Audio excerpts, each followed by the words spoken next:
अविश्वास का पर्याय पूरे देश में अगर हो गया है तो वो है नीतीश कुमार।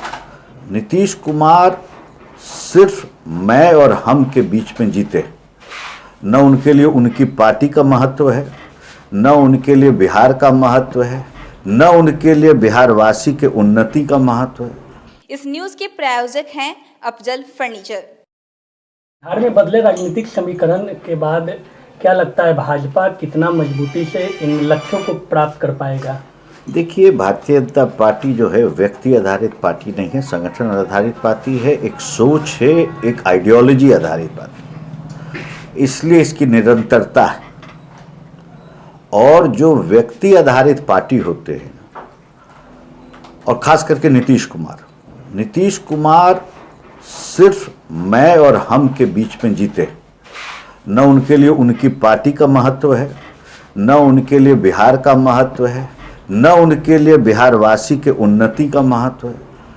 तो भारतीय जनता पार्टी जो है ऐसे सोच के साथ राजनीति और सामाजिक जिंदगी में नहीं रहती। और पूरे बिहार ने देखा है कि अपने लिए जीने वाला व्यक्ति नीतीश कुमार है। और अब सबसे दुखद चीज़ क्या हुआ है इस बदलते परिवेश से कि अविश्वास का पर्याय पूरे देश में अगर हो गया है तो वो है नीतीश कुमार।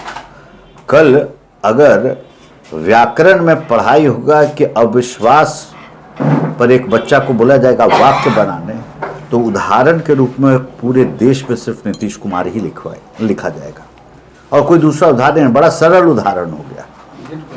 तो व्याकरण के परीक्षा में अगर यह प्रश्न आया तो विद्यार्थी को 1 नंबर मिलना तय।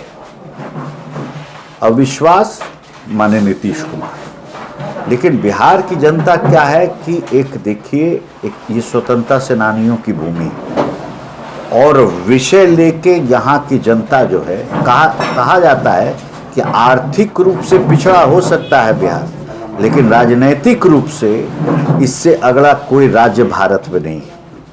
और जो शर्मिंदगी आज जो बिहार के वासी महसूस करे पूरे देश के सामाजिक राजनीतिक परिदृश्य में एक व्यक्ति के चरित्र के चलते, नीतीश कुमार के चलते, इस शर्मिंदगी को 2024 में प्रारंभिक रूप से खत्म करेगी और पूर्णतः 25 में इसका पटाक्षेप होगा। अच्छा, राजनीति में संभावनाएं हमेशा बनी रहती है। 2015 के बाद 17 में भी देखा गया था, नीतीश कुमार एनडीए के साथ आ गए थे। क्या लगता है भविष्य में फिर साथ आने की कोई संभावना? राजनीतिक पृष्ठभूमि का अंत का नीतीश कुमार का आगाज जो है ये हो चुका आरंभ, बिहार में समाप्त। बिहार में भाजपा मुख्य विपक्ष के रूप में है, क्या भूमिका रहेगी? भाजपा देखिए, सकारात्मक पोजीशन का जहां भी जिस राज्य में रहा है हमेशा उसका निर्वहन किया अपने इस दायित्व का।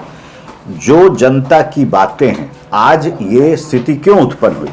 क्योंकि जो जनभावना था उसको गठबंधन में जब हम थे तो उनको नीतीश कुमार को उठाते थे और वही उनके लिए असहजता था। जिस प्रकार से लॉ एंड ऑर्डर ध्वस्त होते जा रहा था, निरंतर जो है समन्वय की बात जब होती थी तो उनको बोला जाता था कि यह चिंतन का विषय है। जनभावना ये कहता है कि लॉ ऑर्डर पर सुधार होना चाहिए। आपकी जो आबकारी की नीति है वो पूरी तरह से फेल कर गई है। आपने देखा होगा कि कल छपरा में लोग मरे और बिहार के मुख्यमंत्री का प्रतिक्रिया क्या है कि पिएगा तो मरेगा। अरे आपकी नीति इस राज्य को ले बीता है, आप क्यों नहीं स्वीकार करते हैं कि आपने गलत नीति बनाई? में साथ रहते हुए भी ऐसी कई घटनाएं कई जिलों में देखने को मिली थी। उस वक्त भाजपा क्या कर रही थी? भाजपा निरंतर इस बात को उठाती रही है। और आप देखे होंगे कि भाजपा के प्रदेश अध्यक्ष कई बार इस विषय को उठाए हैं कि इस पर लगाम लगाने की जरूरत है। और नीति परिवर्तन के बाद हमने निरंतर कहा है, जो असहज वो बोल रहे हैं वो असहज यही है कि जो जनभावना है उसको लेकर उनको हम जागृत रूप से उसको पेश करते थे तो असहज होते थे। उनको लगता था कि मैं सर्वज्ञानी बिहार का, मुझे कोई ज्ञान की आवश्यकता नहीं मेरे बारे में। अब अंतिम चीज, जिस प्रकार से प्रधानमंत्री बिहार में आए विधानसभा का शताब्दी समारोह में और उसके एक दिन पहले जो उजागर हुआ पीएफआई के जो कुछ लोग पकड़े गए और उसके माध्यम से जो परत दर परत पूरे बिहार में जो 15 जिला में उसके स्लीपर सेल मिले हैं और तार उसका आजमगढ़ से होते हुए केरला होते हुए चला गया, इतना जो विस्तारीकरण हो गया था इनके नाक के नीचे। और ये बात जब हमने उजागर किया तो असहजता उनको जरूर महसूस हुई। तो कहीं ना कहीं एक अब ऐसी अवस्था में घुस गए नीतीश कुमार कि कंफ्यूज्ड राजनीति में बिहार को ढकेल रहे हैं और बिहार वासी अब उब चुका है नीतीश कुमार से। हम भी उसका दंश झेल रहे थे। दिल्ली का यात्रा तय करने वाले हैं नीतीश कुमार, कहा जा रहा है। यात्रा तय करने में तो किसी को मनाही है नहीं, टिकट लेना है, गाड़ी बहुत चलती है, बैठ जाना है। स्वागत के लिए भी आदमी होना चाहिए दिल्ली में, ये नहीं कि अपने रास्ता खोजते हुए जाना है। क्या लगता है आने वाले समय में भाजपा के पास मुख्यमंत्री का चेहरा हो पाएगा या फिर असमंजस की स्थिति बनी रहेगी? कोई असमंजस की स्थिति नहीं रहेगी। बिहार की जनता तैयार है। सबसे पहले 24 के चुनाव में, कल का भी और परसों का भी आपने सारा सर्वेक्षण सभी चैनलों का देख लिया है कि बिहार के अंदर नरेंद्र मोदी की लोकप्रियता के सामने नीतीश कुमार टिक नहीं पा रहे हैं, पहली बात। दूसरा, बिहार की जनता, पिछड़ा गरीब जो अंतिम पायदान पे खड़ा है, उसने नरेंद्र मोदी की योजनाओं का क्रियान्वयन देखा है कि योजना जब तय होता है तो सीधे उस व्यक्ति तक पहुंचना है। और इसके बाद आपको क्या लगता है कि बिहार का गरीब का बेटा को उस पद पर से हटने देगा? कतई नहीं हटेगा।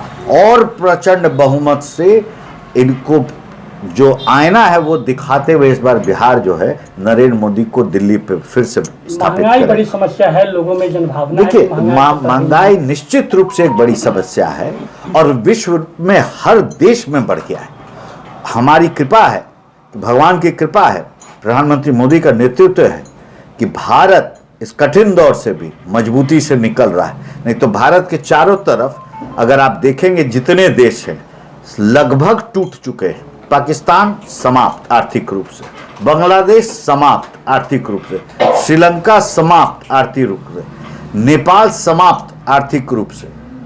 कम से कम भारत में आज भी उसी तरह से योजनाएं भी चल रही हैं और यहाँ का आदमी जो है आशा और प्रगति के पथ पे अभी भी बढ़ता चला जा रहा है। चीन की भी आर्थिक व्यवस्था हमसे बहुत बुरी तरह से गिरी हुई है हम, लेकिन फिर भी अभी विश्व के 4 ऊपर के जो देश हैं उसमें हम अभी बरकरार हैं। इसलिए दौर कठिन है पूरे दुनिया के लिए। कोरोना बीता, रूस का लड़ाई हो गया, आना जाना सामान का विश्व अब एक है, आना जाना सामान का दुनिया में जो है वो रुक गया है। इसके चलते दाम जो है उसमें वृद्धि हुई है। तेल का दाम भाग रहा है, सब कुछ भाग रहा है। कई चीज आता है तो यहाँ पर उसमें मिलता है तो कोई सामान बनता है। तो एक कठिन दौर जरूर है, लेकिन सरकार तत्परता से, निरंतरता से हर चीज पे नजर रखी हुई। कोई प्रश्न?